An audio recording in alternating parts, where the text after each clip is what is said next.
Welcome back to Binge Movie Breakdowns, where we make movies easy to binge. Today we're recapping a gripping Western drama called Horizon. Spoilers incoming. In the year 1859, the story begins in the San Pedro Valley, where an Apache warband stands quietly on a cliff, watching three strangers below. These strangers, two surveyors and a young boy, are laying out the foundation for what will become the town of Horizon. One of the younger Apache men wonders aloud why anyone would choose this particular spot, but his companion simply shrugs, uninterested in pondering the settlers' motives.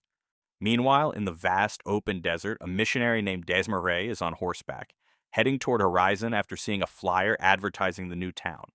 As he rides, he stumbles upon a ruined church, where a man informs him that he has already passed through the location. Confused, Desmarais retraces his steps and is horrified to find the dead bodies of the two surveyors and the boy. Saddened and determined, he buries them and decides to stay in Horizon to complete their work, giving the town a chance to thrive.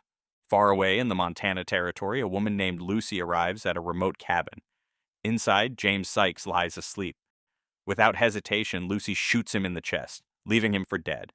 She takes his horse and rides off with her baby, Sam. James, however, survives the attack and is found barely clinging to life.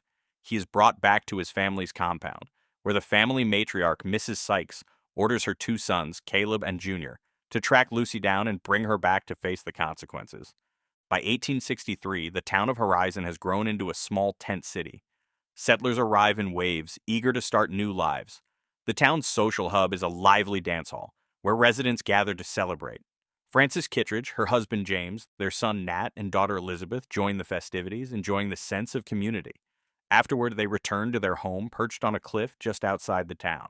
That peaceful night, however, turns into chaos when the Apache group launches a brutal attack. Flames engulf the town, and many settlers are killed as they desperately try to defend themselves. Frances and her family fight alongside other townsfolk who take refuge in their home, but the attackers are relentless. Frances and Elizabeth are forced to hide in a crawl space beneath their house, using a shotgun barrel poked through the ground to breathe. James and Nat, refusing to hide, continue to fight outside, determined to protect their family.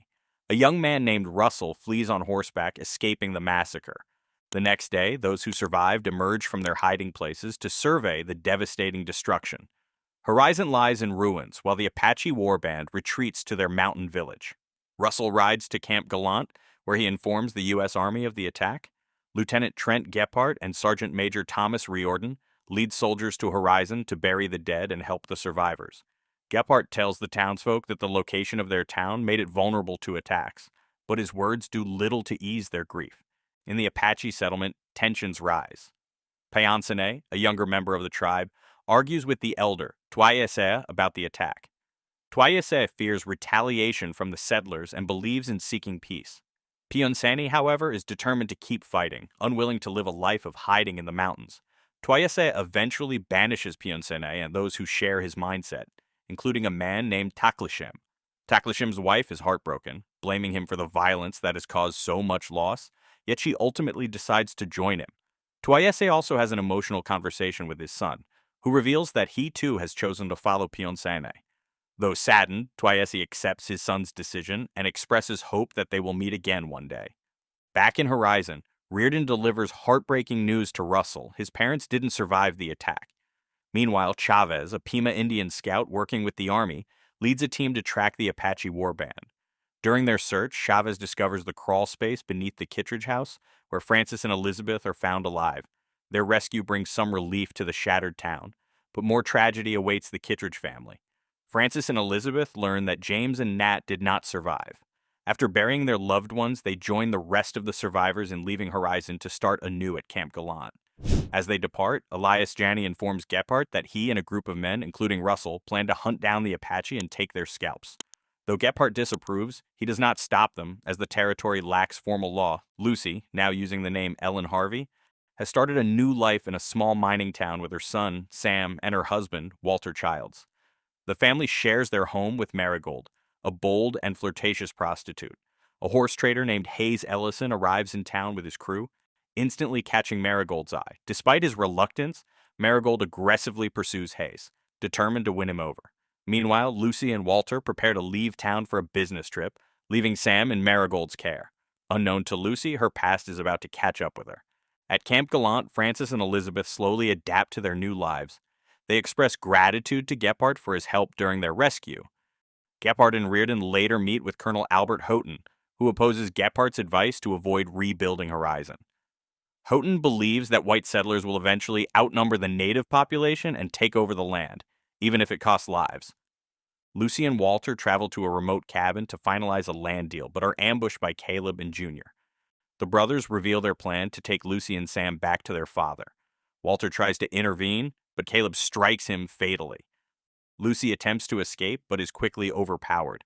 The brothers argue over what to do next, and Junior, angry about Walter's death, sends Caleb to the mining town. There, Caleb encounters Hayes, who remains calm despite Caleb's taunts. The tension builds until the two engage in a shootout, ending with Hayes killing Caleb. Hayes quickly flees town, taking Marigold and Sam with him. In western Kansas, a wagon train led by Matthew Van Wyden makes its way along the Santa Fe Trail. Among the travelers are an upper-class British couple, Juliet Chesney and Hugh Proctor, as well as members of the extended Kittredge family, including Owen Kittredge and his daughter, Diamond. During a stop to rest, Diamond impressively calms a wild horse, avoiding a dangerous accident. However, tensions rise when Juliet uses the group's limited drinking water for a bath. She is caught by two young men, sparking outrage. Matthew scolds the British couple for their lack of contribution to the group's efforts. That night, the two young men watch Juliet and Hugh from a distance, their intentions unclear. At Camp Gallant, Reardon moves furniture out of his house to give to Frances and Elizabeth, much to his wife's initial frustration. She softens when Reardon explains the furniture belonged to their late daughter and is no longer needed at home. Elsewhere, Elias, Russell, and their group continue their pursuit of the Apache. They encounter a native man and his family at an outpost. Though Tracker encourages Russell to kill the man, Russell refuses, and they let the family go. Later, Tracker suggests hiring native men to help with the hunt, even if they aren't the same Apache responsible for the attack on Horizon. Despite doubts, the group presses on. Junior returns to the Sykes compound with Caleb's body, informing his father that he has already sent men after Hayes and Marigold. Hayes, aware they are being tracked, watches from a hillside as Junior searches a settlement. Hayes insists on keeping Sam safe, but Marigold grows tired of running.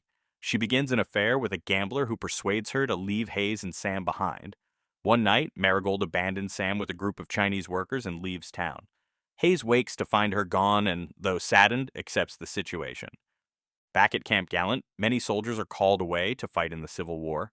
Frances and Elizabeth bid them farewell, with Elizabeth offering a heartfelt blessing to boost their spirits. Frances and Gephardt share a tender moment by the riverbank where they kiss, hinting at a growing bond between them. Meanwhile, Elias, Russell, and their group come across an Apache camp. They wait for the men to leave on a hunt before attacking the women and children left behind. Russell is horrified as Tracker begins scalping the dead. The group finishes their grim task and flees before the Apache men return. The story closes with a montage of scenes hinting at future events. Flyers promoting Horizon are printed once again, signaling the town's potential rebirth. Each character's journey continues, leaving questions about what lies ahead for them in Part 2. And if you enjoyed this video, feel free to like the video and subscribe to the channel for more stories like this. Thank you for watching.